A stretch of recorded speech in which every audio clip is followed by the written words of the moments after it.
ചിത ഒടുക്കത്തെ ചിതയാവില്ലെന്ന് ഉറപ്പാണ്.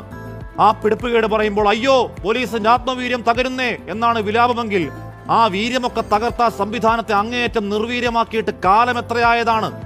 രാഷ്ട്രീയ ശത്രുക്കളെ കള്ളക്കേസിൽ കൊടുക്കാനും പാവങ്ങളുടെ നെഞ്ചത്ത് കയറി ലാത്തി കൊണ്ടടിക്കാനും ഉലക്ക കൊണ്ടുരുട്ടാനും അല്ലാതെ അത്രയും കുത്തേറ്റ് ഡോക്ടർ വന്ദന മരിക്കും വരെ വാപൊളിച്ച് നോക്കി നിൽക്കാൻ ഒരു സംവിധാനത്തിന്റെ ഏത് ആത്മവീര്യത്തെക്കുറിച്ചാണ് വാചാലത?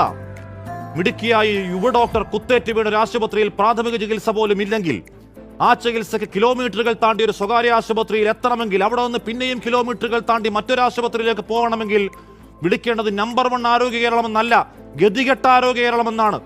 ആരാലും നിയന്ത്രിക്കാനാവാതെ നാടിനെ മുടിപ്പിക്കാൻ ആഴത്തിൽ വേരോടി ലഹരി മാഫിയയ്ക്ക് മുന്നിൽ, അന്തം വിട്ടൊരു പോലീസ് സംവിധാനത്തിന് മുന്നിൽ, കഴിവുകെട്ട ആരോഗ്യ സംവിധാനത്തിന് മുന്നിൽ ഒരു വിലപ്പെട്ട ജീവൻ പിഞ്ഞിപ്പറഞ്ഞു കിടക്കുമ്പോഴും ഏതോ കോടതി വിധിയൊക്കെ പറഞ്ഞ് ന്യായം ചമക്കുന്ന കൂലിപ്പടയോട് കേരളം ചോദിക്കുന്നു, അടിമക്കണ്ണുകളെ ഉളുപ്പെന്ന വാക്കിന്റെ അർത്ഥമറിയുമോ?